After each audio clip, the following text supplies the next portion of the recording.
bonsoir. Je vous souhaite la bienvenue sur le plateau de la Grande Team. Ravi de vous retrouver en ce début de semaine. Allez, on part pour le sommaire. Sommaire, pour son premier numéro de la semaine, la Grande Team vous propose les nouvelles fraîches d'ici et d'ailleurs. C'est dans LGT News. Matteo Messi sur les traces de son père. Ça fait le buzz. Éléphant, avec Guy Demel, Alain Guaméné et Gérard Niouan. Fayet a-t-il un staff rassurant? On en parle en actu. Excellent début de semaine sur la 3 en compagnie de Marie-Christine Begré et son équipe.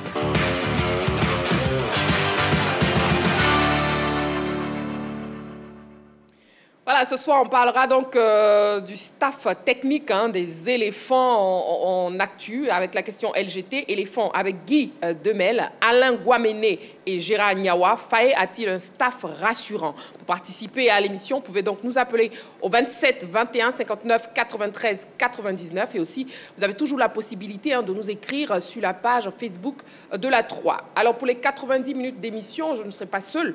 Bien sûr, je serai donc accompagnée de Roger Stéphane, bonsoir. Bonsoir Marie-Christine Begré. Jean-Philippe, bonsoir. Bonsoir Marie-Christine. Ballot, bonsoir. Bonsoir Marie-Christine. Et Coach Alain, bonsoir. Bonsoir Marie-Christine. Voilà, avec vous donc, messieurs, on fera le débrief de l'essentiel de l'actualité sportive. On commence normalement, bien sûr, avec la première rubrique et c'est LGT News. LGT News.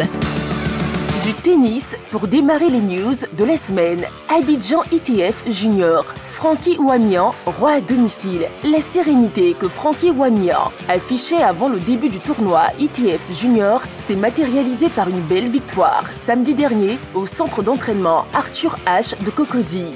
Face à son challenger nigérian, Daniel Adeleye, en finale simple, monsieur, le tennisman ivoirien a sorti le grand jeu en s'imposant en 6-2, 4-6 et 6-3. J'avais à cœur de gagner ce tournoi chez moi. J'avais l'avantage de connaître mon adversaire. Nous nous sommes croisés à plusieurs reprises. Je n'ai jamais douté un seul instant depuis le début du tournoi. J'y ai cru et le résultat est là, a déclaré la tête de série côté ivoirien au terme de ce tournoi ITF Junior J30. Boniface Papanouveau, par ailleurs directeur de la compétition, s'est réjoui de l'engouement suscité autour de ce tournoi. Pour rappel, une vingtaine de nationalités ont pris part à la première partie de l'ITF Junior 2024. La seconde, qui a débuté ce lundi, est un J60 dont la finale est prévue en fin de semaine. LGT News. Athlétisme, deuxième édition des championnats espoirs des 5 nations. La Côte d'Ivoire termine vice-championne. Le stade Félix Houphouët-Boigny a accueilli la deuxième édition des championnats espoirs des 5 nations. C'était le week-end dernier. La Côte d'Ivoire, pays hôte, a terminé vice-championne de ce tournoi avec 52 médailles au total, dont 11 en or, 17 en argent et 24 de bronze. Le Burkina est monté sur la plus haute marche du podium avec 62 médailles au total, dont 24 en or, 22 en argent et 16 en bronze. Le Ghana a occupé la 3e place avec 18 breloques glanées, c'est-à-dire 11 en or, 6 en argent et 1 de bronze. Le Bénin a fermé la marche avec 16 médailles, dont 5 en or, 7 en argent et 4 de bronze. Seul le Togo, pour des raisons non évoquées, a manqué à l'appel de cette compétition qui a réuni plus de 250 athlètes. Ils se sont mesurés dans les différentes épreuves de course, au lancer du disque et en saut en longueur. Quelques athlètes ivoiriens se sont prononcés au micro de nos reporters au terme de ces championnats. D'abord, on va dire que c'est une expérience, c'est une belle expérience. Ça fait une expérience de plus. On évalue encore nos capacités. On essaie de se frotter au niveau d'abord africain avant d'arriver au niveau international. Bon, j'ai fait le 100 hier et le 200 aujourd'hui. Dans le début, j'ai trouvé ça un peu difficile. Bon, maintenant, j'ai vu que c'est un peu facile. Bon, c'est pas trop dur que ça. Voilà. T-News. Football à présent. Tournoi qualificatif Cannes U17. Les éléphantos connaissent leurs adversaires. Le tirage au sort UFOA, comptant pour les éliminatoires de la CAN U17, a été effectué vendredi dernier à la Fédération ivoirienne de football, précise à Trècheville. Les éléphantos évolueront dans le groupe A en compagnie du Ghana, pays organisateur, et du Bénin. Une poule jouable pour nos pachydermes s'ils préparent dans les conditions idoines ces éliminatoires. Le tournoi, disons-le, aura lieu à Accra du 15 au 29 mai prochain. Les 2 finalistes seront automatiquement qualifiés pour la CAN U17. L'autre poule est constituée du Burkina, du Nigeria, du Togo et du Niger. LGT News. Formation, une plateforme des acteurs du football voit le jour. Les acteurs du sport en général et ceux du football en particulier ont désormais l'outil qu'il faut pour améliorer leurs connaissances. C'est tout le sens donné à la journée de promotion de Sport Élite International organisée samedi dans un hôtel de la Place à Cocody. Il s'agissait pour les organisateurs de proposer aux partenaires du ballon rond des formations qui leur permettront d'apporter leur contribution au rayonnement de cette discipline en terre ivoirienne. Pour cette première rencontre, il faut souligner que plusieurs acteurs, notamment des agents de joueurs, des présidents de clubs, des anciens footballeurs, ont donné un cachet spécial à cette session. On peut citer l'ex-sélectionneur des éléphants, vainqueur de la CAN 92, Yeo Martial, Kaye Oulaï, Kouadio Georges, Traoré Ahmed, dit à Niagami et bien d'autres.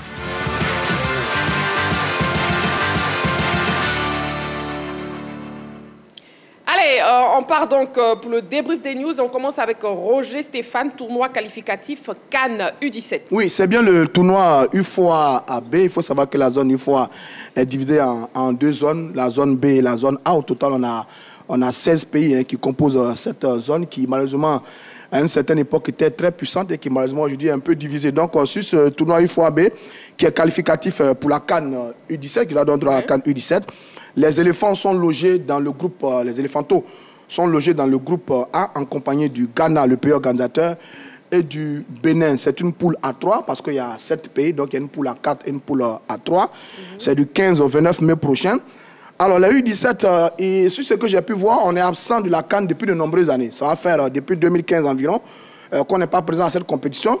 Une compétition qu'on a gagnée d'ailleurs en 2013 avec la génération des Franck Kessié et Chester.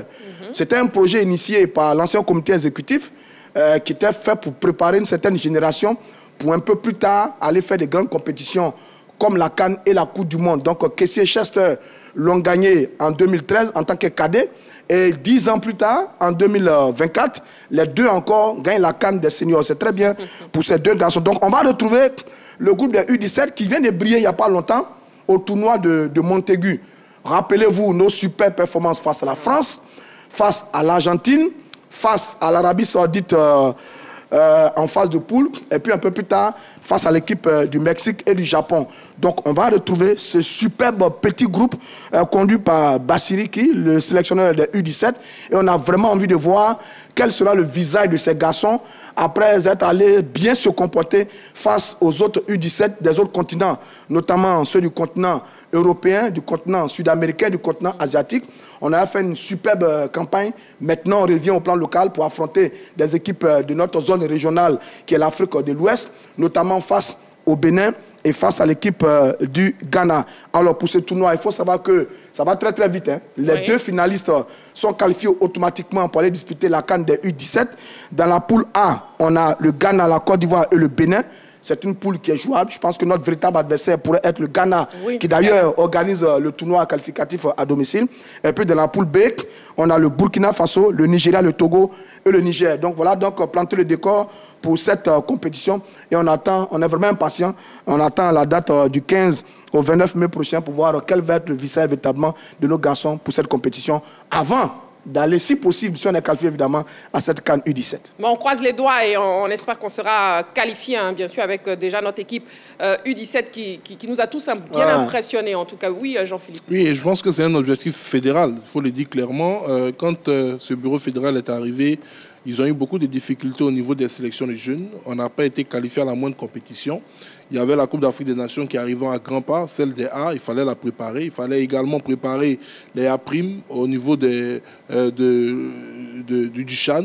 Et maintenant, je pense qu'on est dans, je ne vais pas parler de relâchement, mais on a au niveau de la fédération et de la Côte d'Ivoire beaucoup plus de sérénité pour voir les autres compétition venir. Et donc, cette compétition-là s'inscrit dans la droite ligne d'un retour de la Côte d'Ivoire à tous les échelons. Parce que c'est vrai que si notre équipe A réussit quand même à avoir un beau palmarès, aujourd'hui triple champion d'Afrique, au niveau des équipes de jeunes, c'est, je dirais, la grosse absence d'un autre. On a un seul trophée continental avec les U17 en 2013, comme l'a dit Roger Stéphane, et derrière plus rien.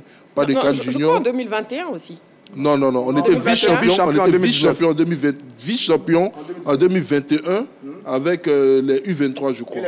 Non, U23, c'est 2019. Bon, ok, merci. Voilà. Sinon, on n'a plus gagné, on n'a aucun trophée avec les jeunes. U17, U20, U15, aucun sur le plan continental. En fait, en 2021, la Côte d'Ivoire a plutôt gagné le tournoi UFOAB. Oui, mais on parle de la CAN, de la grande compétition.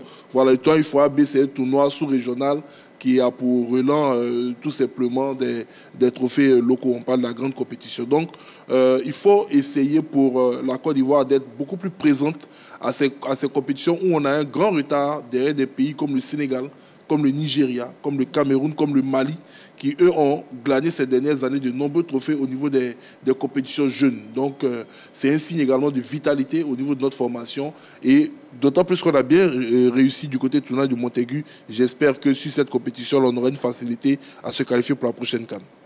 On espère tous, Jean-Philippe et Roger Stéphane. Coach Alain, avec vous, on parle formation. Une plateforme des acteurs du football voit le jour. Effectivement, il y a une plateforme des entraîneurs de football ivoiriens qui a vu le jour. Il y avait à cette cérémonie le grand Yeo Martial, Kaïoulaï, Traoré, Ahmed Dianyarami, Kwadio Georges, Sangaré Mahamadou, et puis plein d'autres entraîneurs qui étaient présents à cette cérémonie. Je pense qu'il est temps que nous, les entraîneurs, nous parlions le même langage. Nous ayons une vision et nous allons dans la même vision ensemble. Aujourd'hui, il est question sur cette plateforme d'essayer de développer comment faire pour faire progresser notre métier d'entraîneur. Ça, c'est de 1. Et puis de 2, comment faire pour que dans chaque sélection, il y ait un entraîneur local pour intégrer cette sélection, avec bien sûr des compétences, et puis aussi permettre à certains entraîneurs qui ont été meilleurs entraîneurs dans certaines catégories, pourquoi pas aller essayer de faire des stages à l'extérieur du pays. Je pense que c'est vraiment à partir de tout cela qu'il est important que cette plateforme-là voit le jour. Et puis on va dire merci à ce cabinet qui nous a fait confiance, qui a fait confiance aux entraîneurs pour essayer de nous accompagner dans tout ce que nous faisons aujourd'hui. Dieu merci que beaucoup d'entraîneurs commencent à comprendre que le métier d'entraîneur, ce n'est pas un métier facile, ce n'est pas un métier aussi qui glaine où aujourd'hui on essaie de faire la promotion des entraîneurs locaux. Je pense que c'est seulement avec les résultats et grâce à cette plateforme-là qu'on va essayer de faire la promotion de tout le monde. Exactement, coach Alain. Ballot, oui. Oui, on parle de la CAN de futsal où le Maroc a égalé au palmarès l'Égypte en remportant sa 3e CAN. Il faut savoir que les Marocains ont donc écrasé toute la concurrence, hormis au-delà même des 3 CAN que le Maroc a remporté, au-delà de cette 3e CAN. Il faut savoir qu'au niveau des récompenses individuelles, le Maroc a raflé le titre du meilleur joueur qui est donc Bilal Bakali, meilleur buteur Soufiane Charaoui, le meilleur gardien Abdelkarim Ambia et va se qualifier pour la Coupe du Monde du 14 septembre au 6 octobre en Ouzbékistan. Il faut savoir que lors de cette Coupe du Monde, il y aura un petit événement puisque l'Égypte a été éliminée. C'est l'Angola et la Libye plus le Maroc qui vont donc se qualifier, les 3 pays qui vont représenter le continent africain. Il faut savoir que l'Égypte a disputé toutes les Coupes du Monde depuis 1996. Donc c'est un événement auquel on va assister lors de cette Coupe du Monde en Ouzbékistan. Donc le Maroc, qui a échoué lors de la Coupe d'Afrique des Nations au niveau du football, est en train de se relancer grâce à un autre sport, le futsal. On espère qu'au niveau de la Côte d'Ivoire, on va avoir de plus en plus d'infrastructures pour pouvoir tout simplement développer notre futsal et atteindre ce niveau. D'accord, on l'espère bien. Donc, Ballot, on marque une petite pause, hein, très chers téléspectateurs. Vous ne bougez surtout pas. Dans quelques instants, on revient pour la suite de la grande team. À tout de suite.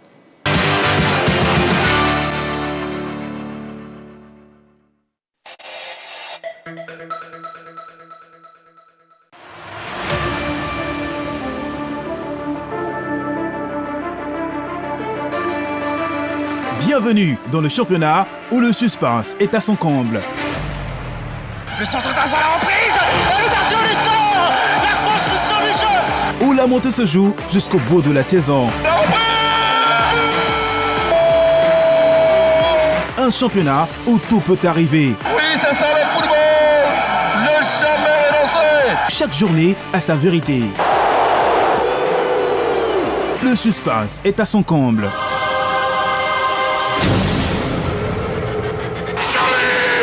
Le 7e bleu explose. Quelle frappe, mon Dieu. Bienvenue dans le championnat de toutes les émotions. Africa, victoire, victoire, victoire. Oh yeah. La Ligue 2 ivoirienne est de retour et sa nouvelle saison 2023-2024 est à suivre, encore une fois, en direct et en exclusivité sur la 3. Bienvenue sur la 3, bienvenue sur la chaîne qui offre 3 fois plus de sport en Côte d'Ivoire. Salut à tous et à toutes, très heureux de vous retrouver. Nous sommes encore là au stade Robert Champoux. On espère du beau spectacle pour nos téléspectateurs. Ah oui, Henri Joël, idem pour nous. Rendez-vous appris très prochainement. Allez, salut. La 3, nous offrons 3 fois plus de sport.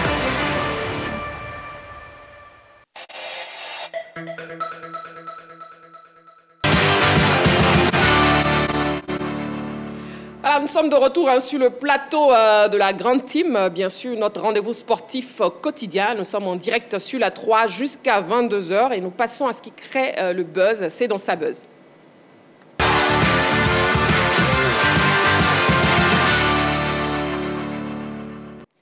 Alors, pour notre rubrique de ce jour, nous nous intéressons à une future star du football, peut-être. Il s'agit donc de Matteo Messi, bien sûr, le fils de Messi. Regardons ensemble cet élément et après, on en parle sur le plateau de la Grande Team. À la faveur de l'arrivée de Lionel Messi à l'Inter Miami, l'un de ses fils, à savoir Matteo Messi, a intégré l'équipe jeune du club américain basé en Floride. Depuis lors, le fils marche dans les pas de son illustre père. À l'occasion d'un match disputé récemment avec les moins de 9 ans dans le club, l'enfant de l'octuple Ballon d'Or a planté 5 buts, parmi lesquels un sublime coup franc qui n'est pas sans rappeler l'immense talent de son père. Après ce geste de toute beauté, il est allé célébrer sa réalisation en envoyant un baiser. Le jeune joueur est un habitué des prouesses. Au mois de décembre, il avait marqué un superbe but d'un coup, d'un retourné. Matteo est comme moi quand j'étais petit. Il n'aime pas perdre dans n'importe quel domaine, a expliqué son père. Matteo, rappelons-le, est le deuxième fils de Lionel Messi, né le 11 septembre 2015. Voilà, on parle donc de Matteo Messi. Messieurs, il n'a que 9 ans et on peut dire qu'il réalise de belles performances. Jean-Philippe. Vous voulez qu'on cite le nom de tous les enfants des stars qui avaient commencé comme ça et qui par la suite ont disparu. Ce soir, on parle de Matteo Messi. Oui, mais ce n'est pas un phénomène nouveau pour nous. Je pense que c'est une surmédiatisation des exploits d'un enfant de 9 ans qui évolue avec sa catégorie. Voilà, bon, c'est une excellente chose. Peut-être que son père espère qu'il va suivre ses traces. On verra ce que cela va donner dans quelques années, mais je pense que déjà, le centre de formation où il évolue, ce n'était pas une grande référence internationale. Donc, on ne peut pas juger de ses prouesses par rapport à ses camarades. Mais bon, avoir comme père Lionel Messi fait des entraînements à la maison, c'est sûr que ça va payer quand on va se retrouver avec ses amis. Bon, maintenant, à 9 ans, c'est bien. On va suivre sa progression et puis savoir si vraiment l'enfant a l'envie de suivre les traces de son papa ou pas. Vous savez, moi, je garde toujours en tête les propos de Yaya Touré un jour dans une interview. Quand on lui a demandé s'il pensait que l'un de ses enfants allait suivre ses traces, il avait dit « je ne le souhaite pas » parce que sans être injurieux, le football, un peu, c'est le sport des enfants de pauvres. Quand on a une certaine fortune, on n'a pas la même motivation.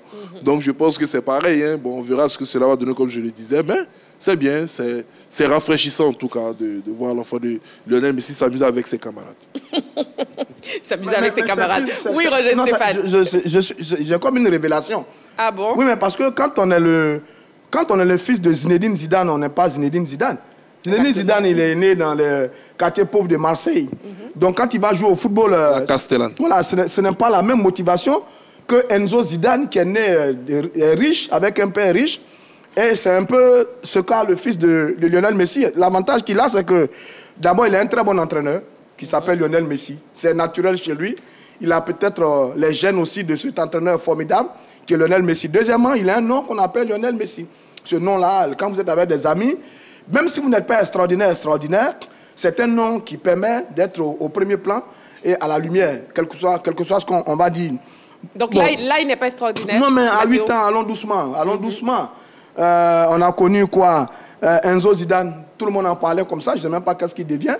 On a connu Jordi Cruyff, l'enfant de Johan Cruyff au Barça, qui est joue au haut niveau. On en parlait comme ça, après il n'a pas suivi les traces de son papa. Oui. Parce que la vérité avec ces garçons, après il y a le poids de l'héritage. Il y a le poids de l'héritage qui est tellement lourd que ça devient plombant.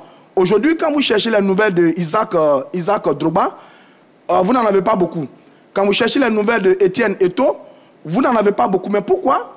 Parce qu'il y a toute cette comparaison qui est faite avec le père. C'est un héritage qui est trop lourd. Il faut faire attention avec ce garçon. Mathéo, il n'a que 8 ans. D'ailleurs, 8 ans. Non, il aura 9 ans au mois de septembre. Oui. Il est né en septembre 2015. Donc, il aura 9 ans bientôt. Il joue avec le U9. Mais nous tous, à 8 ans, on savait toujours jouer au ballon. Hein. Ah bon, hein? Donc, attendez un peu. Il a des qualités, il a quelques gestes de son papa avec un bon crochet. Mais attendez un peu. D'accord. Coach Alain, à 8 ans, vous saviez déjà jouer au ballon. Hein? Ben écoutez, à 8 ans, il n'y a aucun Africain qui ne sait pas jouer au ballon. À 8 ans, il n'y a aucun Africain qui ne sait pas jouer au foot. Et puis en plus, quand vous jouez dans le quartier, vous avez toujours des amis, vous avez une équipe. Et puis quand vous êtes excellent, maintenant c'est dans la progression, quand vous grandissez, est-ce que vraiment l'enfant va grandir toujours avec cet amour-là? C'est ça le plus important. Pour lui, par exemple, il aura peut-être la chance de grandir avec cet amour parce qu'il a son père qui va toujours l'accompagner et qui va toujours l'encourager à faire ceci. Par contre, les autres, ils n'ont pas eu cette chance-là. Quand il parlait d'Isaac Drogba, quand il parlait de, comment on appelle, l'enfant d'Eto'o, Etienne Eto'o, ils n'ont pas eu cette chance-là. Parce qu'après, les parents sont passés à autre chose. Or, lui, aujourd'hui, la chance qu'il a, c'est que son père, Messi, est concentré sur le football. Ouais. Et déjà, Messi prépare l'avenir de son fils en l'entraînant à la maison, en lui donnant tous les rudiments qui peuvent l'aider à réussir. Déjà, c'est déjà un avantage pour l'enfant. Maintenant, quand il va arriver à l'âge de la puberté, est-ce qu'il aura la tête sur les épaules? Je l'espère bien. S'il a la tête sur les épaules et qu'arrivé à l'âge de la puberté, il écoute bien son père, je pense qu'il pourra faire une superbe saison, plus que son père. D'accord. En tout cas, son père qui est déjà plein d'admiration pour son fils, Ballot. Oui, absolument. Mais moi, je vais suivre un peu les traces de mes prédécesseurs parce que même pour le cas Enzo Zidane, Zinedine Zidane avait déclaré aux médias qu'il fallait laisser son fils tranquille. Il fallait lui laisser le temps de progresser, d'atteindre la maturité nécessaire, de pouvoir tout simplement gérer l'aspect médiatique autour de lui, parce que ce n'est pas très évident, c'est une forte pression. Et il avait dit qu'il souhaitait protéger son fils. C'est vrai que Lionel Messi est fier de son fils, mais il va sans doute essayer de le protéger parce que, hormis Lilian Thuram, qui réussit l'exploit avec Khéphren Thuram et Marcus Thuram, des joueurs, des enfants de Lilian Thuram qui évoluent en équipe de France et qui ont des prestations, je pense pour moi, au-dessus de la moyenne, en tout cas acceptables. Hormis ce joueur-là, que ce soit Romario, Rivaldo, Ronaldo R9. Il faut dire surtout pour vous accompagner. Oui. En tout cas, je cherche dans ma mémoire un enfant d'un joueur qui a une fois eu le ballon d'or, qui est devenu un excellent footballeur. Je cherche. Bon, alors, je reprends à ça. Vous avez terminé. Pour ne pas que je perde mon idée. Il y a un quand même qui est un modèle, c'est Paolo Maldini, le latéral gauche du Milan AC, de la squadre d'Azur. Il n'a jamais gagné le ballon d'or, mais il a été souvent sur le podium. Troisième. Donc lui, par exemple, quand il était enfant, on disait que c'était l'enfant de Cesare Maldini. Son père était défenseur. Mais après, on disait à son père que le père de Paolo Maldini. Donc lui, il a été beaucoup plus brillant que son papa. Il a fait une superbe carrière au Milan AC et la squadre d'Azur. Allez-y, Ballot. Oui, donc pour dire que c'est rare de voir un grand footballeur, un très très grand footballeur, eh bien, se voir emboîter le pas par son fils. Donc c'est très rare. On a Cristiano Ronaldo Junior lui aussi qui essaie tant bien que mal d'avoir de bonnes stats. Donc on va voir ce que ça va donner, mais moi je suis plus dans la patience. On va attendre de voir 8 ans, c'est encore jeune, il y a encore la possibilité, il a encore peut-être 10 ans, voire 30 ans devant lui pour voir comment est-ce que ça va évoluer. Est-ce qu'il sera capable d'évoluer sans doute au Barça? Parce que c'est vrai qu'il commence à l'Inter Miami sans doute pour des raisons de marketing, mais il peut sans doute, pourquoi pas, effectuer un voyage du côté de la Masia au Barça pour pouvoir avoir une bonne progression. Alors c'est là l'une de mes interrogations. Là, il est à l'Inter de Miami parce que son père est aux États-Unis. Oui. Bon, c'est pas ce qu'il y a de référent en termes, ou bien de référence en termes de formation, Inter de Miami. Maintenant, après, il va où? Est-ce qu'il va au Barça, à la Masia, qui est peut-être l'un des meilleurs centres, le meilleur au monde, où son père a de l'ancrage et a de l'assise? Ou est-ce qu'il va retourner en Argentine?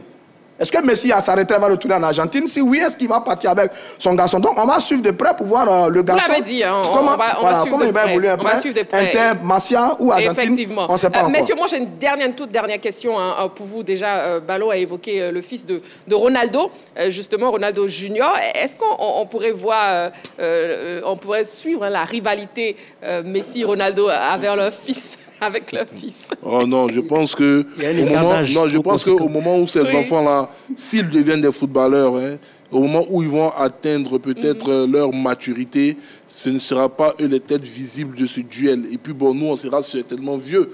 Donc la jeune génération aura les yeux rivés vers les stars de leur époque. Donc c'est pas sûr qu'on ait cette rivalité entre ces hommes-là. D'accord. Bon, voilà, c'est ce qui créait le buzz de ce soir. C'était Matteo Messi, le fils de Messi, âgé de 8 ans. Bon, on verra la suite de ce jeune crack. On verra la suite. Pour l'instant, on marque une petite pause et on se retrouve pour la suite, oui, de notre émission.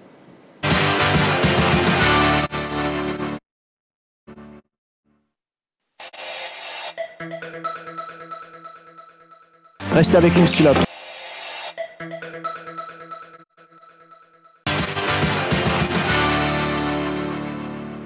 Voilà, nous sommes de retour sur le plateau de la Grande Team ce lundi soir, en direct bien sûr sur la 3, et nous passons à présent à l'actu.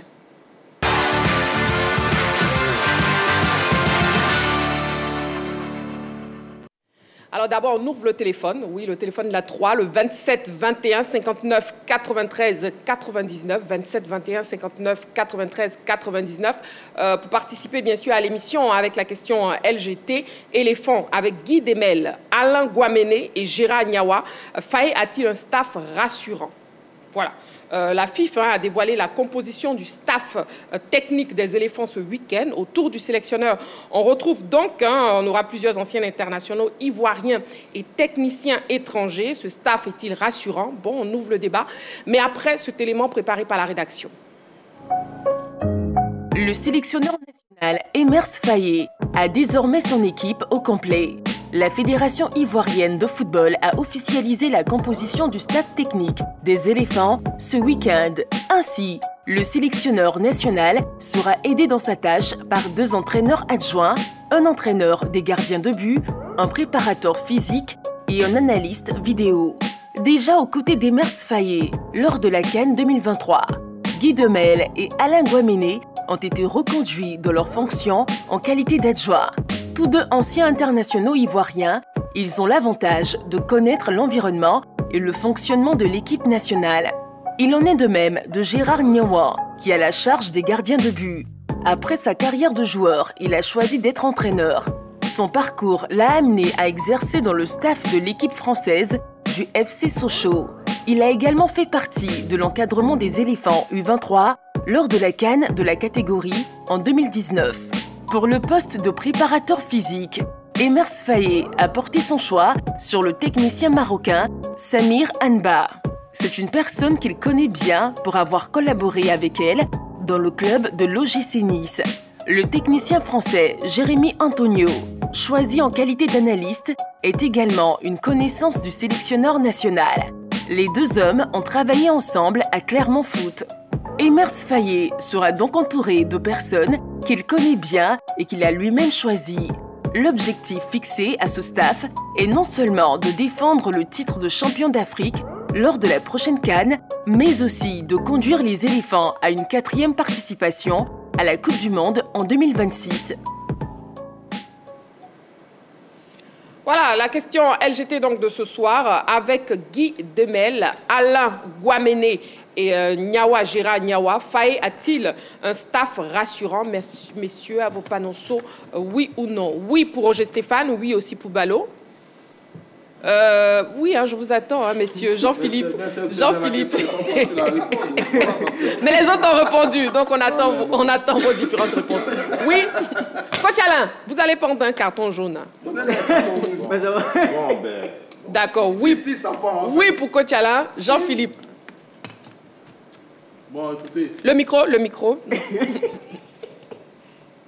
Bon, On va dire oui. D'accord, donc c'est un oui pour Jean-Philippe. Jean-Philippe, vous prenez un carton c'est jaune. pas grave, mais bon, ça... Coach Alain, vous prenez un carton jaune aussi. L'hésitation pour valait la la peine. lenteur Les élèves de la classe. pour votre réponse, franchement. Bon, les bons élèves de la classe ce soir, Balo, on vous écoute. Oui, parce que pour moi, quels sont les critères déjà pour être nommé dans un staff technique? Quelles sont les qualités, selon moi, à avoir? D'abord, il faut avoir une expérience et une connaissance de la sélection nationale. Si on part au cas par cas, si on commence par Guy Demel, c'est 35 sélections avec la sélection ivoirienne. Il a participé à la Coupe du Monde 2010. Donc, on voit bien qu'avec déjà ces 35 sélections, il y a une connaissance de la sélection ivoirienne. Avec sa participation à la Coupe du Monde 2010, également, il y a une forte expérience qui fait que dans ce staff technique, il pourra insuffler un certain nombre de connaissances. Oui. Sans oublier que Guy Demel, lors de cette Coupe d'Afrique des Nations, a montré des connaissances tactiques qu'il a su mettre au service d'Emers Faé. Pour ce qui est de Alain Guaméné, eh bien, il a une forte expérience également avec la sélection nationale, puisqu'il a remporté la Coupe d'Afrique des Nations en 92. Ça, c'est le premier élément. Et le second élément, il est le recordman de joueurs ayant participé à la CAN, 7 Coupes d'Afrique des Nations de 88 à 2004. Donc on voit bien que sur le profil de ces personnes déjà citées, il y a une expérience et une forte connaissance de la sélection nationale. Maintenant, pour le troisième, Gérard Niawa, qu'est-ce qu'il peut bien apporter à cette sélection ivoirienne? Il faut savoir que Gérard Niawa, c'est un gardien qui a donc été titularisé lors du match Côte d'Ivoire-Cameroun, un match coup près pour la qualification à la Coupe du Monde 2006. C'était en 2004, ici à Abidjan, au stade Félix Houphouët-Boigny. Il a participé à ce match qui comportait un maximum de tension et de pression. Alors que dans un staff technique, comme je le disais, il y a la gestion mentale de son groupe. Est-ce que Gérard Niawa, hormis le fait qu'il pourra apporter certaines compétences techniques aux différents gardiens de but, est-ce qu'il saura leur insuffler cette gestion de la pression et du stress? Sur son expérience du 4 septembre ici à Abidjan, pour moi, je pense qu'il a au moins un minimum de facultés, de capacités permettant d'insuffler cette gestion mentale-là à ces différents gardiens. Donc, c'est la raison pour laquelle moi j'estime que sur les cases de l'expérience, de la connaissance de la sélection et de la gestion mentale qui doivent respectivement insuffler aux différents joueurs de l'équipe nationale, moi j'estime que ces nominations sont rassurantes. D'accord, ok. Donc pour vous, bien sûr, c'est un oui. Guy Demel, Alain Guaméné, Gérard Niawa, aux côtés du coach Faé. Bon, finalement, c'est un staff rassurant, très rassurant même pour Balo. Pour participer à l'émission, n'oubliez pas, le 27 21 59 93 99. Coach Alain, on vous écoute. Oui, moi, sur le choix de Gérard Niawa, Alain Guaméné, Guy Demel, moi, je n'ai pas de problème. Ça c'est les meilleurs choix qu'on a sur le plan. Ça, il n'y a rien à dire. Moi, le hic, chez moi, c'est au niveau du préparateur physique et de l'analyse vidéo. Je ne peux pas comprendre qu'une nation comme la Côte d'Ivoire, qui a quand même des préparateurs physiques qui ont été formés, qui sont là. Et on va chercher, pour moi, un Marocain pour venir travailler avec nous. Excusez-moi, ce n'est pas de la discrimination, mais je pense bien que pendant les 2 matchs amicaux en France, on a travaillé, Faé, Emers et Guy Demel, ils ont travaillé avec un préparateur physique ivoirien. Ensuite, avant cela, ils ont travaillé avec Félix, qui travaille à la SEC. Oui. Peut-être que dans la discussion avec Félix et puis son employeur qui est la SEC, peut-être qu'il n'y a pas eu d'accord. On peut mettre ça sur le compte. On n'en sait rien. On n'en sait rien. Ça, on n'en sait rien.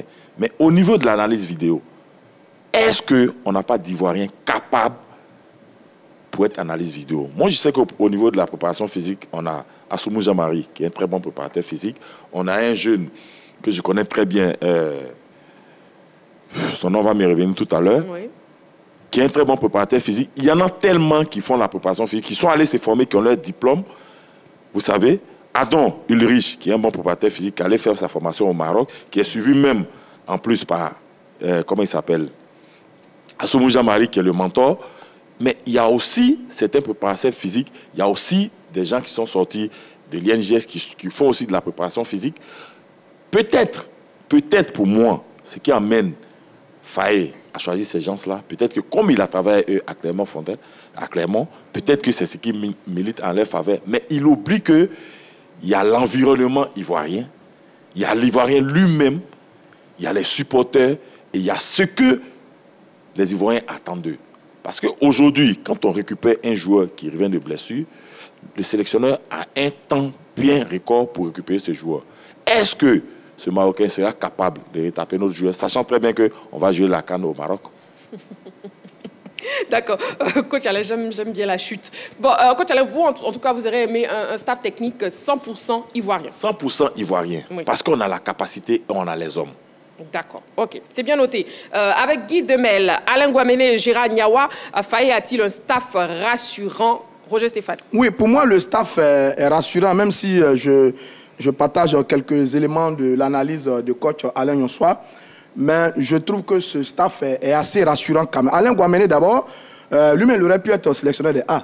Il en a les compétences, il est adjoint et chargé du management des gardiens. Roger Stéphane, une seconde pour vous permettre d'être plus à l'aise tout à l'heure. Permettez-moi de prendre un appelant. Monsieur Kipré, qui nous appelle d'Agboville. Bonsoir, monsieur Kipré. Bonsoir, Naïf Despli. D'accord. Bienvenue sur le plateau de la Grande Team. Et puis, on vous écoute pour la question. Merci beaucoup. Bonsoir à tous au plateau. Bonsoir. Bonsoir, monsieur. Bonsoir. À mon ami Roger Stéphane. Ouais, salut. Okay. Oui, monsieur Kipré. Voilà sa question, je dis oui. Je dis bien oui. Guy Demel bien apporté. Oui. Comment ce qu'on pouvait constater comme la force neutre du côté des parateurs et des groupes Niawa et Niapazera, qui nous a donné la Côte d'Ivoire à de 4 septembre 2004. Oui. On peut pas être un grand joueur et puis être un grand entraîneur. Donc on ne peut pas s'expliquer sur ce résultat pour dire, pour souligner. Maintenant que M. Paul MS lui-même a déjà joué avec ceux-là et qu'il les connaît déjà, qu'il connaît ses coups qu'il a mis à ses côtés, il connaît leurs compétences. Donc, moi, j'ai fort confiance qu'il s'est fait entourer de bonnes personnes, des personnes compétentes pour bien mener sa mission. La mission c'est d'avoir ramené, garder la Coupe Afrique en 2025. Bien sûr. Et finir la Côte d'Ivoire pour le mondial. Bien sûr. Donc, pour moi, oui, monsieur Kipré, pour terminer. Des personnes compétentes. D'accord. Merci beaucoup. Merci beaucoup, monsieur Kipré, qui nous appelait d'Abbeville. Oui. S'il vous plaît, ne quittez pas. Prenez mon numéro en antenne pour Roger Stéphane. D'accord. Merci beaucoup, monsieur Kipré. Oui, Roger Stéphane, vous pouvez... D'accord, c'est gentil, monsieur Kipré. Je disais que le staff est rassurant. À mon avis, c'est un très beau staff. Même si on ne peut jamais faire l'unanimité sur le choix des hommes. Alain Guaméné aurait pu être lui-même sélectionné de l'équipe A. Il est adjoint chargé du management des gardiens. Il a des solides diplômes. Il a fait des stages dans des grands clubs européens, notamment le Barça. Il a été DTN adjoint. Il a été entraîneur de la SEC Mimosa. Il connaît le haut niveau. Il a disputé 7 CAN. Il connaît les éléphants, les champions d'Afrique en 92. Et il connaît parfaitement la Fédération ivoirienne de football. Donc, c'est intéressant pour Alain Guaméné. Guy Demel, c'est ancien éléphant. Il était à l'académie de Paris FC en Ligue 2. Il était au sein de cette académie. En novembre dernier, il a conduit le U23 à un stage en Espagne pendant que Faye Metz s'était occupé avec l'équipe A. C'est un consultant émérite qui maîtrise parfaitement le football. C'est une voix écoutée et respectée. Niawa Gérard, il a été entraîneur des gardiens à Sochaux et à Dijon. Oui. Il est vice-champion d'Afrique avec le U23 en 2019. Il était avec la sélection ivoirienne. Il était avec Aïdara Soalio et les Beugre Yago. C'était du côté de l'Égypte. Et c'est lui qui encadrait les tapés et les airs. Ses camarades d'ailleurs qu'il a fait venir ici en Côte d'Ivoire à l'époque. Et donc ces trois messieurs sont tous des internationaux ivoiriens qui ont joué avec les éléphants avec des fortunes diverses, mais avec une forte pression et qui sont capables de supporter la pression sur les grands événements. Ensuite, ces trois messieurs sont des diplômés. Ils ont fait les gammes, ils ont fait des cours, ils ont pris des cours, ils sont diplômés et ils ont fait des petites gammes dans des centres de formation, dans des clubs. Ils maîtrisent parfaitement. Et troisièmement, ils sont expérimentés. Ils ont une grande dose d'expérience. Peut-être pas dans des grands clubs comme entraîneur ou manager, etc., etc., Mais avec la sélection nationale et avec la carrière qu'ils ont eue, ils ont une bonne dose d'expérience. Si on met tout ça ensemble, ça peut être une bonne garde rapprochée pour notre faille MS. Je dis cela en pensant à la dernière Coupe d'Afrique des Nations de football. C'est vrai qu'il y a 2 qui étaient à la CAN qui sont pas là, on en parlera tout à l'heure. Oui. Mais il y a 2 autres qui étaient à la CAN et qui ont fait un excellent boulot autour des failles MS. Les reconduire est une excellente chose et c'est bien. Je pense que dans le groupe, il y a des éléments qui, s'ils sont bien combinés, peuvent permettre à Faye MS de faire du très bon travail, comme il a déjà commencé dans la Coupe d'Afrique des Nations, du très bon travail avec les éléphants de Côte d'Ivoire. D'accord, très bien, Roger Stéphane. On a un appelant, on a M. Begré qui nous appelle de Dabou. Bonsoir, monsieur. Oui, bonsoir, madame. Bienvenue sur le plateau de la Grande Team. Et puis, on vous écoute. Hein. Je vous redonne la question LGT avec Guy Demel, Alain Guaméné et Gérard Niawa. Faye a-t-il un staff rassurant? On vous écoute. Oui, à mon côté, moi, je préfère que non, mais M. Coach Alain a raison. Effectivement, on a joué au Maroc, mais on ne peut pas prendre le BG pour rester avec nous, pour entraîner les Ivoiriens. Donc, moi, je préfère que non, ça rend entre nous, les Ivoiriens. Effectivement, Ivoire. D'accord, ok. Merci beaucoup donc, pour votre participation. Merci. Oui. Oui, coach Alain, vous quelque chose parce que Jean-Philippe, c'est non, je voulais préciser quelque chose. Tout à l'heure, quand je parlais, je le dis et je le répète. Alain Guaméné, Guy Demel et Niawa, il n'y a rien à dire. D'accord. Ça, c'est les adjoints dont Faye a besoin pour progresser. Et je reviens encore là-dessus pour dire que le hic dans tout ça, dans ce groupe-là, ce sont les 2, le préparateur physique et l'analyse vidéo pour moi. D'accord, ok. C'est bien noté, coach Alain. Oui, Jean-Philippe, on vous écoute maintenant sur la question. Hein, avec Guy Demel, Alain Guaméné, Gérard Niawa, Faye a-t-il un staff rassurant? Déjà, pour m'assurer que ce staff-là est rassurant, il va falloir, à travers les rencontres à venir, qu'on sente une certaine intelligence dans le jeu des éléphants. Intelligence qu'ils ont déjà démontré lors de la dernière CAN et lors des derniers regroupements, au niveau de ceux qui étaient déjà présents au sein de cette équipe nationale, notamment ce magnifique duo que Aimé Faye forme avec son ami Guy Demel. Il y a Alain Guaméné qui est là en qualité de sage, l'ancien de ce staff, pour encadrer ces garçons-là, comme lui avait demandé Ahmed Ouattara à l'époque en termes de mission, lorsqu'on confiait l'équipe nationale en intérim à Emers Faye. Il y a Gérard Niawa, comme on l'a si bien dit sur ce plateau également, qui est présent en sélection nationale depuis 2019. C'est vrai que certains ne le savent pas parce qu'il est assez discret, mais il a un gros travail au niveau de la préparation des gardiens des équipes nationales. C'est une promotion pour lui. C'est un homme qui, à mon sens, était très mal jugé sur ce qui s'est passé en 2005. Mais on ne va pas refaire l'histoire. Voilà. Certains profanes ont eu sur leurs analyses à lui incomber tous les buts qu'on a encaissés, ce qui n'était pas vrai. Mais il a survécu malgré cela et se retrouve au sein des staffs et il fait son travail, son petit bonhomme de chemin. Qu'est-ce que je peux dire sur les 2 nouveaux Guémé, le Marocain Sami Ansar, je crois, et puis le Portugais Jérémy Anthony. Vous savez, moi je l'ai dit aujourd'hui, les staffs techniques d'une équipe nationale relèvent, je dirais, un tout petit peu de ce qui pourrait être, en termes de parallélisme, considéré comme des secrets industriels. On conçoit, on réfléchit, on met en place des projets qui doivent rester dans le secret le plus absolu et dont l'aboutissement doit être la prestation des athlètes sur le terrain. Est-ce que la fibre patriotique aujourd'hui de notre préparateur physique, le Marocain, ne risque pas de nous poser problème lorsqu'on sera, par exemple, à la CAN en 2015? Je tiens à rappeler un fait. Le Sénégal, en 2019, avait pour analyse vidéo un Égyptien. À quelques jours de la finale entre le Sénégal et l'Égypte, ce dernier était prié de rentrer dans son pays. Le Sénégal ne lui a pas permis de faire l'analyse de ces matchs. Donc, de manière subite et subtile, le Sénégal a trouvé, je dirais, une analyse vidéo sénégalais pour faire le travail qui était confié à un Égyptien. C'est vrai, l'ouverture, c'est une bonne chose. Faire appel aux compétences internationales, on n'est pas contre.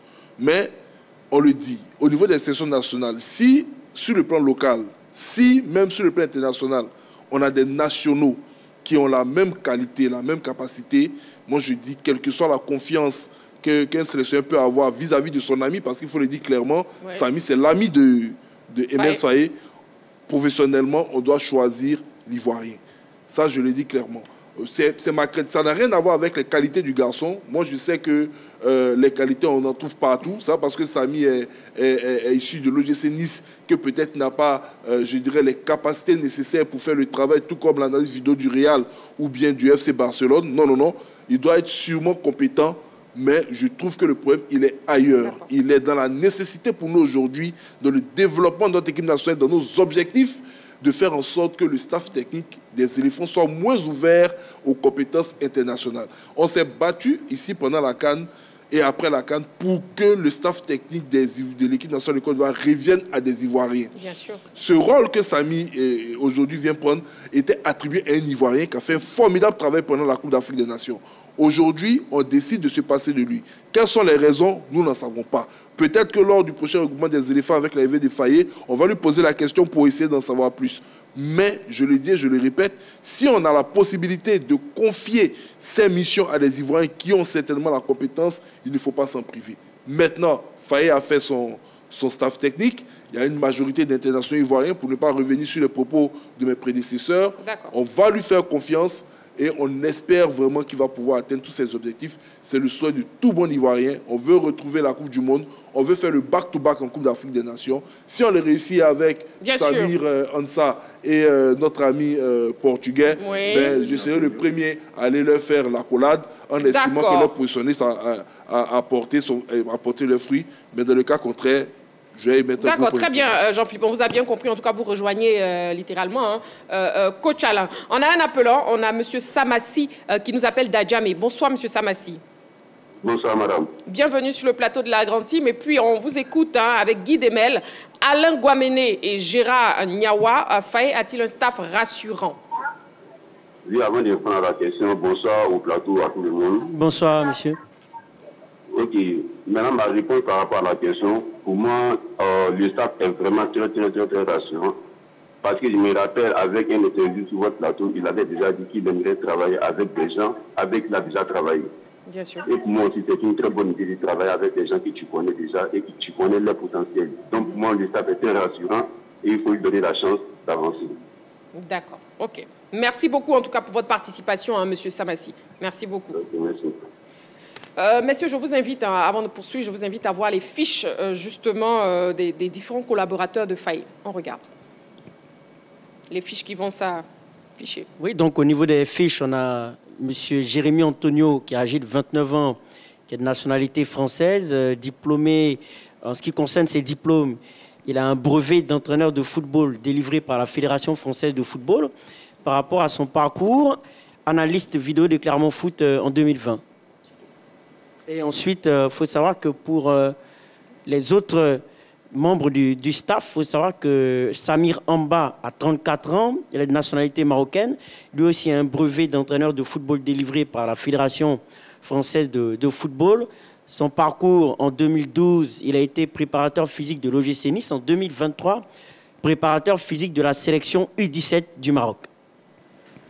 Et ensuite, pour terminer, on a donc les locaux. Gérard Niawa, qui est âgé de 45 ans, de nationalité ivoirienne, diplômé du certificat d'entraîneur de gardien de but pro, CEGB Pro, délivré par la Fédération française de football. Son parcours s'articule comme suit. 2014, entraîneur des gardiens de but du centre de formation du FC Sochaux. En 2017, entraîneur des gardiens de but du FC Sochaux. 2019, entraîneur des gardiens de but des éléphants U23. 2022, entraîneur des gardiens de but de Dijon.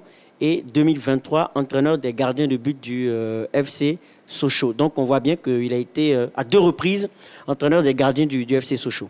D'accord, c'est donc la fiche des nouveaux justement collaborateurs, puisque Guy Demel et puis Alain Guaméné ont déjà travaillé avec le coach Faye pendant la CAN.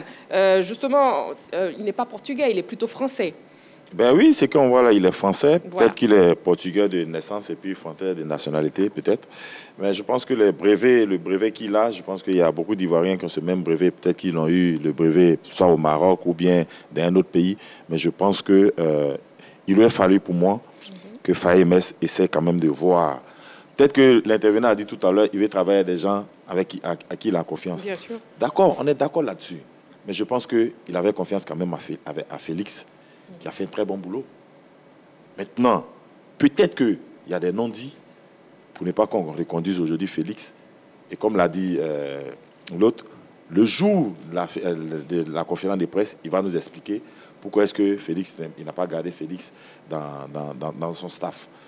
Ça, c'est la première des choses. En tout cas, nous, on a bien envie de savoir justement pourquoi le staff qui a remporté la CAN n'a pas été reconduit. On va écouter. Alors, sur le staff ou bien sur le groupe qui l'a pas, j'ai envie de dire... Oui, le groupe, allez-y, et puis bon, on va parler aussi du staff. Je pense que pour monter un groupe, il y a beaucoup d'éléments qui sont pris en compte. Je pense que quand je regarde les hommes qui sont là, il y a la confiance et il y a la compétence. Sur la compétence, on a parlé d'Alain Guamene. Il n'y a rien à dire sur lui.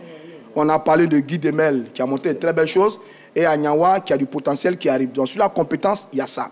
Mais je pense qu'en ce qui concerne Sami Amba, le préparateur physique, qui est marocain, et Jérémy Anthony, qui est l'analyste vidéo, je pense que sur ces deux garçons, Faye a déjà donné un élément de réponse sur notre plateau, ici à la 3. Il a dit, je garderai dans mon staff Alain Guamene et Guy Demel. Pour les autres, on allait discuter. Il a dit, déclaré sur le plateau. Donc, ça nous donnait un peu un signe. Je pense que sur ça, il a privilégié peut-être la complicité, la compatibilité et la confiance. Parce que sur Sami Amba, il le connaît depuis Nice. Il a été formé, Faye Mess a été formé à Nice, à Nantes, mais il a passé ses diplômes d'entraîneur à Nice. Certainement avec ce préparateur physique qu'il connaît parfaitement. Ensuite, il était à Clermont Foot avec l'analyse vidéo. Donc, ces deux hommes qui, je pense, sont des hommes de confiance et qu'il connaît parfaitement. J'avoue que moi, à sa place, dans le contexte actuel et au sortir de notre CAN, je n'aurais pas fait ce choix. J'aurais gardé l'équipe. Mais ça, c'est moi. Maintenant, je dis, moi, je vais avoir confiance à Faye Mess. Je trouve que ce garçon est assez pragmatique, assez intelligent. Il sait où il va. D'ailleurs, la pression est très forte sur lui parce qu'il vient de gagner la CAN. Et sur l'équipe qui gagne la CAN, il forme une autre équipe pour aller à une autre CAN. S'il échoue, il va bien comprendre que les Ivoiriens vont lui dire, mais tu n'aurais pas dû. Etc. Donc moi, j'ai parfaitement confiance en Faye Mess. Je trouve que ce garçon est intelligent et parfois il fait de très bons choix. Quand on a vu ses compositions d'équipe, à chaque fois qu'on a joué avec les éléphants, quand on a vu ses remplacements, il a toujours parfois fait des choix judicieux. Sur cette base, on peut lui faire confiance. Même si on peut être gêné de voir que c'est un Marocain qui n'est pas l'un des meilleurs au monde, qui n'est pas sorti du Real ou de Chelsea, mais qui sort de Nice, qui viennent. Mais ça, on peut dire beaucoup de choses. C'est le choix de Faye Mess. Parce que justement, pour former des équipes, on tient compte de beaucoup de choses. Et je pense que Faye Mess a longtemps réfléchi avant de mettre sur cette équipe commando qui va l'accompagner dans ces différentes compétitions. Bien sûr, c'est clair qu'il a longtemps réfléchi. Oui, Jean-Philippe, vous désirez ajouter? Ce que je voulais dire concernant, je dirais, les propos qui ont été dit par l'interlocuteur dont je respecte entièrement son avis. En parlant de Faye Mess, c'est que moi je regarde un peu le staff de Jean-Louis Gasset. Quand Jean-Louis Gasset venait au niveau de l'équipe nationale de la Côte d'Ivoire, la pression populaire, entre guillemets, la volonté du président de la fédération lui a imposé un Ivoirien dans son staff. Et il a choisi, et finalement Faye Mess était choisi par la fédération pour accompagner M. Jean-Louis Gasset. Aujourd'hui, après, entre guillemets, je n'ai pas envie d'employer le thème échec, mais après la contre-performance qu'on a eu pendant la CAN et l'ivoirisation des postes au niveau de cette Coupe d'Afrique Nations sur la partie décisive et la victoire finale, on a un sélectionneur ivoirien pour qui l'ensemble de la Côte d'Ivoire a dit non, il faut qu'on garde maintenant les Ivoiriens qui ont la compétence, qui nous envoient dans le staff technique. Comme Roger Stéphane l'a dit, deux personnes dont les références nous laissent un peu dubitatifs.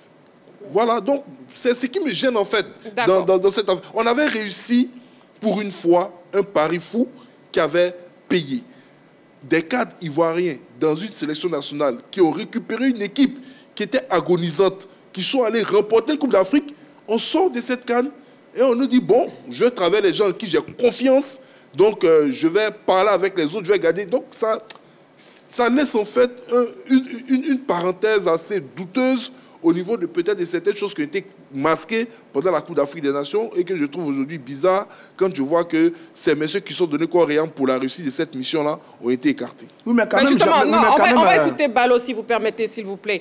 Justement, on revient à ma question. Pourquoi est-ce que cette équipe qui a remporté la CAN, ce staff technique dans son entièreté, n'a pas été renouvelé, justement? Oui, mais sans doute qu'il a dû y avoir simplement des échanges, des conversations, et que finalement, cette équipe qui a fait des merveilles à la CAN a dû peut-être céder sa place. Pas parce que Emers Faé a demandé à ce qu'il quitte la sélection, mais peut-être que ça a été des arrangements à l'amiable. Donc ce sont des hypothèses qu'on essaye d'émettre parce qu'il y a un flou total au niveau de ce qui s'est réellement passé. Mais moi, je pense qu'il ne faut pas s'avancer pour dire que Emers Faé a écarté qui que ce soit. Ça peut être des négociations, des arrangements entre les différentes parties. Maintenant, pour ce qui est des analystes vidéo, pour ce qui est des grands clubs, il y a plusieurs analystes vidéo. Il y a certes un analyste vidéo en chef, mais il peut y avoir des analystes vidéo qui sont subordonnés à cet analyste vidéo en chef pour travailler de concert. Maintenant, où je suis d'accord avec mes prédécesseurs, c'est sur la fibre patriotique. Il faut savoir qu'une sélection nationale doit incarner une nation. Bien sûr. Voilà, c'est la représentativité de la nation. C'est la fibre patriotique. Parce que partout dans le monde, surtout au niveau de la France, où on part chercher l'analyste vidéo, c'est clair qu'au niveau du staff technique stratégique de Didier Deschamps, c'est tous des nationaux. Là-dessus, c'est clair que c'est légitime, c'est totalement normal de le faire. Maintenant, je suppose qu'Emers Faé, dans son entendement, vu que les trois locaux, c'est-à-dire les adjoints et l'entraîneur des gardiens sont des locaux, il se dit qu'en ce qui concerne les préparateurs physiques et les analystes vidéo, ils seront purement et simplement des exécutants. Qui vont tout simplement appliquer la politique, la direction, le cap donné par Emers Faé et ses adjoints. Moi, j'estime que c'est comme ça que la sélection va fonctionner. On a une tête, des cerveaux, Emers Faé, Guy Demel et, si vous voulez, Gérard Niawa, Alain Guaméné également. Et ensuite, en ce qui concerne les préparateurs physiques et les analystes vidéo, ils vont fonctionner en fonction du cap qui leur ont été fixés. Moi, j'estime que c'est peut-être dans cette logique-là qu'Emers Faé les a choisis, mais c'est clair que sur l'échelon national, au plan national, c'est clair qu'on a aussi des compétences qui auraient pu être nommées à ce poste-là. Mais maintenant, c'est lui qui est bien placé pour nous dire pourquoi est-ce qu'il estime qu'il a plus d'affinité avec, de par son parcours avec des personnes qui viennent de la France ou du Maroc qu'avec des personnes sur le plan national. Ça, c'est à lui de nous le dire. Voilà. D'accord. Je redonne la question LGT pour nos téléspectateurs. Éléphant, avec Guy Demel, Alain Guaméné, Gérard Niawa, Faé a-t-il un staff rassurant pour participer à l'émission le 27 21 59 93 99, le téléphone de la 3, et le téléphone est justement ouvert. Bon, messieurs, oui. Coach Alain. Écoutez, moi je reviens encore là-dessus. Je reviens encore là-dessus et puis j'insiste. Et je persiste. Pourquoi vous revenez dessus? Non, mais écoutez. Oui. Dans ce cas, il faut qu'on arrête de faire la formation. Il faut qu'on arrête de former des entraîneurs ici en Côte d'Ivoire. Il faut qu'on arrête que les gens dépensent de l'argent pour aller se former, pour avoir des diplômes. Si un jour, ils ne peuvent pas monnayer leur talent, si un jour, ils ne peuvent pas prouver aux yeux des hommes qu'ils sont compétents, il faut qu'on arrête. Aujourd'hui, on parle de la sélection du staff de Faé MS. OK, on parle de l'équipe A. Mais l'équipe U23, on ne sait même pas comment est composée cette sélection de U23. U20, on ne sait pas comment elle est composée. À part les U17, où il y a, pour moi, il y a un sélectionneur qui est Diabaté Vassiliki, il y a un adjoint qui est Didier Landry, il y a un entraîneur des gardiens qui s'appelle Bakary Koné, qui est secondé par Kipré Gougoua. Là-bas, il n'y a même pas de préparateur physique, ce qui n'est pas normal. En U17, il n'y a pas de préparateur physique, ce qui n'est pas normal. En U20, on ne connaît pas la composition de l'équipe de U20 de Daoula Sina. En U23, on ne connaît pas la composition de l'équipe de U23 de Boubacar Sanogo.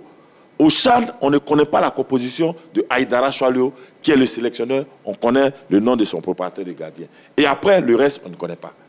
Mais comment on peut gagner avec ces différentes sélections s'il n'y a pas un staff qui est déjà connu? Ouais. On ne va pas toujours aller chercher des gens ailleurs Pourtant, il y a des Ivoiriens qui se forment et qui sont formés, qui ont les mêmes diplômes, qui ont les mêmes compétences. Bien sûr. Mais quand on parle de filles patriotiques, là, c'est le jour du match Côte d'Ivoire-Maroc. Comment va se comporter ce préparateur physique? Cette analyse vidéo-là, le jour de Côte d'Ivoire-Maroc. Côte d'Ivoire-France. Côte d'Ivoire-France. Ouais. Comment il va se comporter? Mais écoutez, les Ivoiriens, ils ne dépensent pas leur argent pour que quelqu'un vienne foutre la merde. Excusez-moi du terme. Mais pendant la CAN, on a tous vu que tous les Ivoiriens étaient derrière cette équipe nationale. Quand Gassé est parti, tout le monde a fait bloc parce qu'on s'est dit qu'il y avait un staff qui était des Ivoiriens. 100% Ivoiriens. D'accord, c'est bien compris. Alors, oui, si le staff n'a pas été renouvelé, je pense que d'abord, à la CAN, on était dans un contexte de crise. On était dans un contexte de crise. C'est un groupe qui a été monté. Le président Idriss Diallo a confirmé Faye MS parce que depuis 2021, quand il y avait l'appel à candidature, il y avait un sélectionneur A principal et l'adjoint, c'était Faye MS qui était un local, un national, c'était prévu par la fédération qui 2 ans après devait prendre la sélection. Heureusement pour lui, c'est arrivé un peu plus tôt pendant la CAN, donc on le confirme. Mais quand on le confirme, il faut trouver autour de lui des collaborateurs. Donc on s'adresse à Lassec Mimosa qui donne Félix, l'autre Kipre Gourgoua qui vient également. Alors donc, on était dans un contexte de crise. Maintenant, la crise est finie. Faye était intérimaire, Faye maintenant est confirmé, officialisé. Maintenant, Faye vient avec ses hommes. Parce qu'évidemment, un garçon de sa trempe, une sélection de sa trempe, a forcément des hommes sur qui il compte pour conduire sa mission. Kipre Gourgoua, moi je le connais parfaitement. On a parlé il y a 2 jours. Il a été déversé chez les U20. Il est chez les U20 en ce moment. U20, il m'a dit. Maintenant, on va vérifier, pousser encore, mais U20 m'a dit, il a trouvé un point de chute. Coach Félix, ce jeune prodige de la SEC Mimosa, formé à l'INJS, entraîneur avec une licence ACAF, préparateur physique, il a pris des cours de préparateur physique et d'analyse vidéo. Il est à l'académie depuis 2015 et il est pro à la tête de la SEC depuis 2019. Alors, lui, on a parlé également, il n'a pas voulu me donner les raisons pour lesquelles Faye MS ne l'a pas retenu, ça c'est en eux. Mais je sais que ce n'est pas un refus de la SEC Mimosa. 1. 2, ce n'est pas lui-même un refus de sa part, parce qu'évidemment, quand la nation vous appelle, vous mettez à disposition de la nation. Et troisièmement, sa qualité de procès DPS ne l'empêche pas d'entraîner la sélection nationale, de traîner la sélection nationale. Je dis ça pour répondre à une polémique qu'on entend partout. Ce n'est pas juste, c'est tout à fait faux. Voilà les éléments de réponse. Mais maintenant, ce qu'il m'a dit, ce sont les choix de Faye MS. Faye MS a décidé qu'il a fait des choix. Sur cette base, bon, on l'assume, puisqu'il m'a dit que lui et Faye MS, ils s'appellent régulièrement, ils se parlent régulièrement, ils ont de très très bons rapports, mais seulement il ne m'a pas avancé les raisons du fait qu'il n'est pas resté dans le groupe. Maintenant, ce sont les choix de Faye MS, parce qu'on n'est plus dans le contexte de crise de la CAN, qui fait qu'il fallait prendre des gens. Là, Faye a un projet, a une mission, a des objectifs, il choisit ses hommes.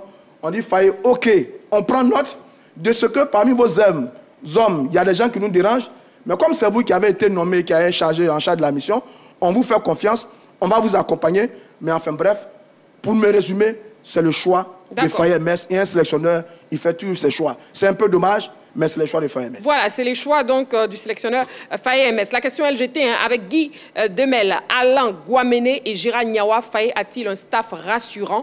Écoutons le public sportif ivoirien. Alain Guaméné aussi, on peut dire aussi que c'est une légende ivoirienne. Voilà, il a remporté la CAN, donc il est plus expérimenté. Maintenant, Guy Demel aussi, qui a travaillé avec le coach Faye MS, il a apporté aussi une touche. Parce qu'en sa qualité d'ancien gardien, il a déjà les capacités de pouvoir entraîner les autres. Alors je pense que s'il est là aujourd'hui, il pourra apporter sa pierre à l'édifice. Ils ont beaucoup à donner parce que ce sont eux qui ont vraiment relevé le nom de l'équipe nationale depuis autant de Drogba, Didier et tout et tout. Donc aujourd'hui, là, si c'est eux qui sont encore à la tête de l'équipe nationale, je pense que on n'a qu'à prier pour eux. Sinon, je pense qu'ils ont beaucoup à donner. Et moi, j'ai confiance en eux. J'ai confiance à tout le personnel qu'il a pris. Et j'ai confiance à ces personnes-là. Individuellement, j'ai confiance en eux. Alain Guaméné aussi, c'est déjà bon parce qu'ils ont remporté la CAN aussi en 92. Avec Gérard Niao aussi, je crois bien que c'est une bonne expérience parce que c'était un ancien gardien de l'équipe des éléphants. Et puis aussi avec l'expérience qu'il a connue en Europe, donc c'est déjà très bon. Voilà, on a donc eu les avis du public sportif ivoirien, de vous aussi, très chers membres de la team, sur le plateau de la grande team, justement, avec Guy Demel, Alain Guamene et Gérard Niawa. Faye a-t-il un staff rassurant? Bon, on note que c'est le choix du coach, mais on aura plus de précisions, justement, lors de sa prochaine conférence de presse. On va passer à présent aux news. Si vous nous prenez en marche, on vous permet de revoir les news données dans LGT News. On y va. LGT News. Du tennis pour démarrer les news de la semaine. Abidjan ITF Junior. Francky Ouamian, roi à domicile. La sérénité que Francky Ouamian affichait avant le début du tournoi ITF Junior s'est matérialisée par une belle victoire samedi dernier au centre d'entraînement Arthur H de Cocody. Face à son challenger nigérian, Daniel Adeleye, en finale simple, monsieur, le tennisman ivoirien a sorti le grand jeu en s'imposant en 6-2, 4-6 et 6-3. J'avais à cœur de gagner ce tournoi chez moi. J'avais l'avantage de connaître mon adversaire. Nous nous sommes croisés à plusieurs reprises. Je n'ai jamais douté un seul instant depuis le début du tournoi. J'y ai cru et le résultat est là, a déclaré la tête de série côté ivoirien au terme de ce tournoi ITF Junior J30. Boniface Papanouveau, par ailleurs, directeur de la compétition, s'est réjoui de l'engouement suscité autour de ce tournoi. Pour rappel, une vingtaine de nationalités ont pris part à la première partie de l'ITF Junior 2024. La seconde, qui a débuté ce lundi, est un J60, dont la finale est prévue en fin de semaine. LGT News. Athlétisme, deuxième édition des championnats espoirs des 5 nations. La Côte d'Ivoire termine vice-championne. Le stade Félix Houphouët-Boigny a accueilli la deuxième édition des championnats espoirs des 5 nations. C'était le week-end dernier. La Côte d'Ivoire, pays hôte, a terminé vice-championne de ce tournoi avec 52 médailles au total, dont 11 en or, 17 en argent et 24 de bronze. Le Burkina est monté sur la plus haute marche du podium avec 62 médailles au total, dont 24 en or, 22 en argent et 16 en bronze. Le Ghana a occupé la 3e place avec 18 breloques glanées, c'est-à-dire 11 en or, 6 en argent et 1 de bronze. Le Bénin a fermé la marche avec 16 médailles, dont 5 en or, 7 en argent et 4 de bronze. Seul le Togo, pour des raisons non évoquées, a manqué à l'appel de cette compétition qui a réuni plus de 250 athlètes. Ils se sont mesurés dans les différentes épreuves de course, au lancer du disque et en saut en longueur. Quelques athlètes ivoiriens se sont prononcés au micro de nos reporters au terme de ces championnats. D'abord, on va dire que c'est une expérience, c'est une belle expérience. Ça fait une expérience de plus. Avec, on évalue encore nos capacités. On essaie de se frotter au niveau d'abord africain avant d'arriver au niveau international. Bon, j'ai fait le 100 hier et le 200 aujourd'hui. Dans le début, j'ai trouvé ça un peu difficile. Bon, maintenant, bon, j'ai vu que c'est un peu facile. Bon, c'est pas trop dur que ça. Voilà. LGT News. Handball, 40e édition du championnat d'Afrique des clubs vainqueurs de coupe. Premier nul pour le Red Star. Après sa défaite d'entrée à la 40e édition du championnat d'Afrique des clubs vainqueurs de coupe face à Oma 20-28, le Red Star a réussi à accrocher l'équipe algérienne du CRB Mila. Résultat final, 23 partout. Il faut surtout saluer la réaction du représentant ivoirien qui était dominé à la pause 12-8. Grâce à ce score de parité obtenu à l'issue de cette deuxième journée, les Reds peuvent entrevoir la suite de la compétition avec beaucoup d'optimisme, ce qui passe nécessairement par une victoire lors de la prochaine journée. À noter que les dames d'Abidjan HBC ont essuyé 2 défaites consécutives dans cette compétition. LGT News. Football à présent. Tournoi qualificatif CAN U17. Les éléphantos connaissent leurs adversaires. Le tirage au sort UFOA, comptant pour les éliminatoires de la CAN U17, a été effectué vendredi dernier à la Fédération ivoirienne de football, CISA Trècheville. Les éléphantos évolueront dans le groupe A en compagnie du Ghana, pays organisateur, et du Bénin. Une poule jouable pour nos pachydermes s'ils préparent dans les conditions idoines ces éliminatoires. Le tournoi, disons-le, aura lieu à Accra du 15 au 29 mai prochain. Les 2 finalistes seront automatiquement qualifiés pour la CAN U17.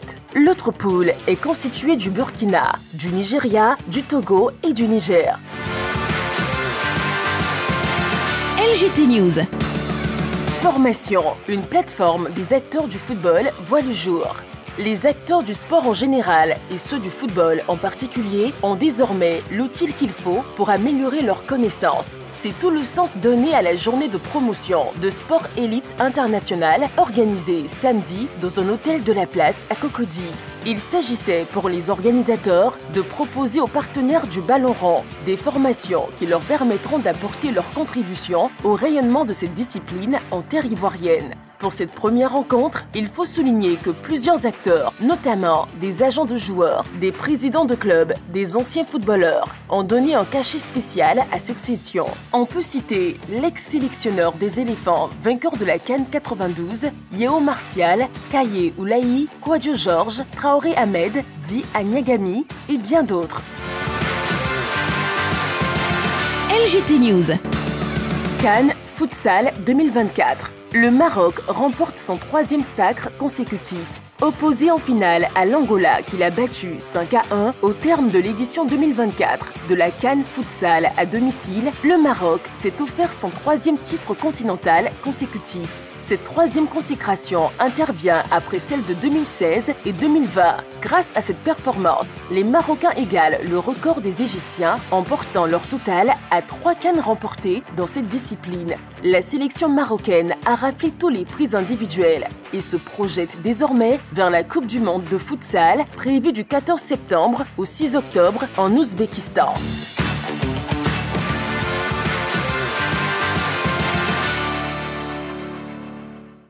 Voilà, de retour sur le plateau de la Grande Team et bien sûr on va essayer d'avoir des nouvelles de nos internationaux dans Saga des Pros.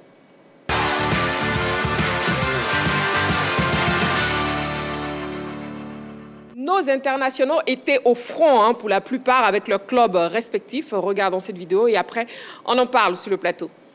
Il y a un début avec le titre remporté par Djigbo Habib Maïga le week-end dernier en Hongrie. En effet, le milieu défensif ivoirien et son équipe de Ferencváros sont champions à l'issue de la saison 2023-2024. Et à la vérité, le vainqueur de la CAN Cadet 2013 n'est pas étranger à cette performance. Arrivé à la faveur du mercato, Djigbo Habib Maïga a bataillé pour se faire une place de titulaire et a grandement contribué à ce titre de champion remporté par son équipe. En Italie, Mehdi Karim a pris une part active lors du succès de son équipe devant Austria, battu 4-2. Décisif lors de ce match, l'attaquant ivoirien a inscrit un doublé. Il compte désormais 13 buts. L'autre bonne nouvelle de nos internationaux, c'est le retour en forme de Jean-Évrard Kouassi. L'ailier de charme ivoirien s'est très bien illustré en Chine lors de la victoire de son club Zhejiang face à Tianjin 3-2 en championnat. Entré à la 66e minute, il a délivré les 2 offrandes qui ont scellé le sort de l'adversaire.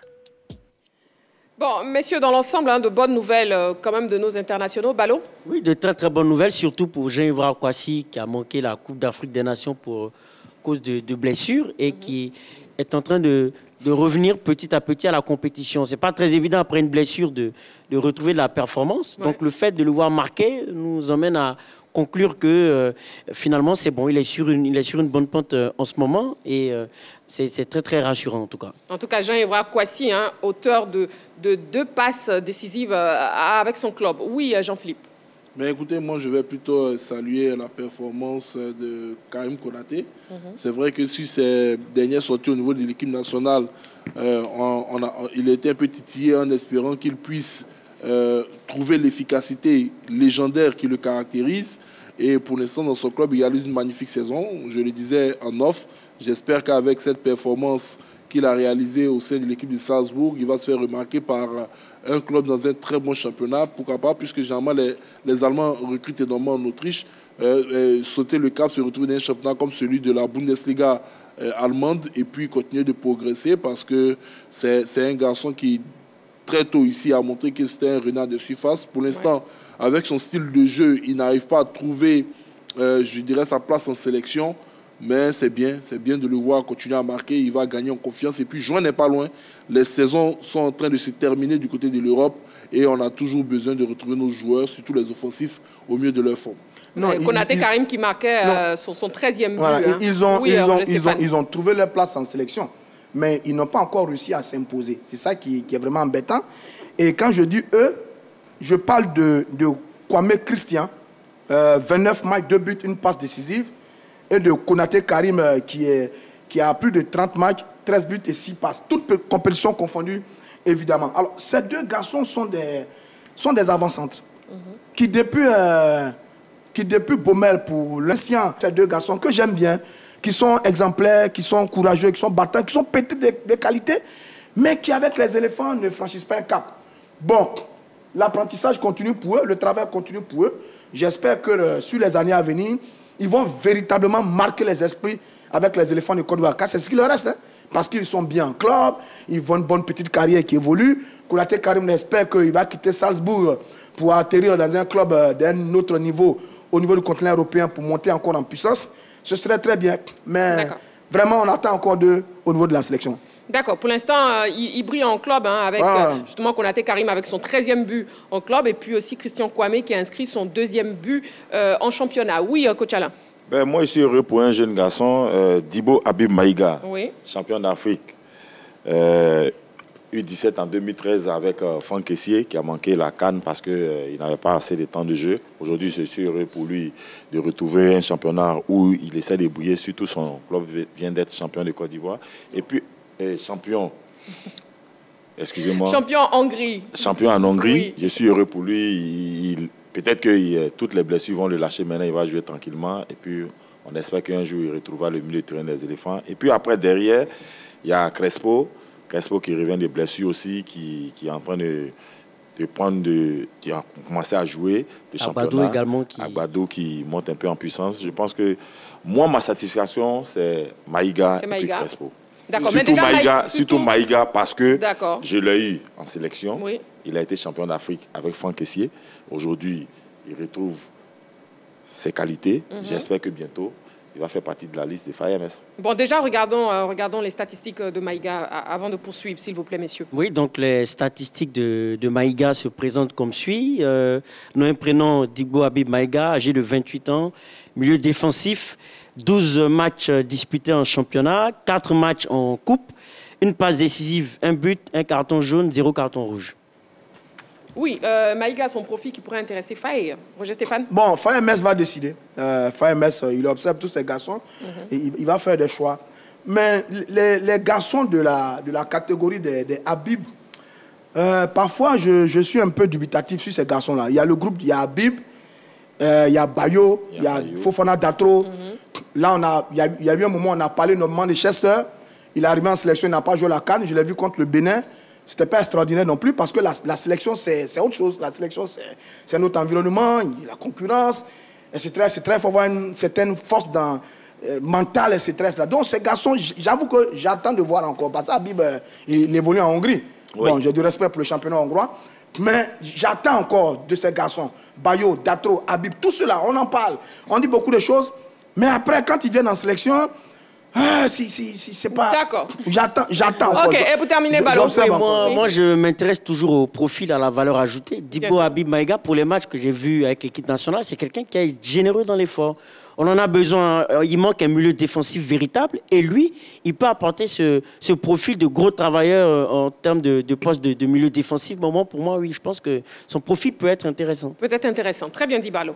Bon, c'est la fin de la grande team. Hein. Bon, merci beaucoup, messieurs. Roger Stéphane, Ballot, Jean-Philippe, coach Alain. Voilà, c'est terminé. Non, pas le dernier mot du tout. Ouais, Voilà, c'est la fin pour ce lundi soir. De toute façon, c'est que le début. Hein. On est ensemble du lundi au vendredi de 20h30 à 22h. Donc, vous aurez un dernier mot demain, peut-être, coach Alain. Voilà, merci beaucoup, très chers téléspectateurs. Prenez soin de vous et n'oubliez pas, faites toujours du sport.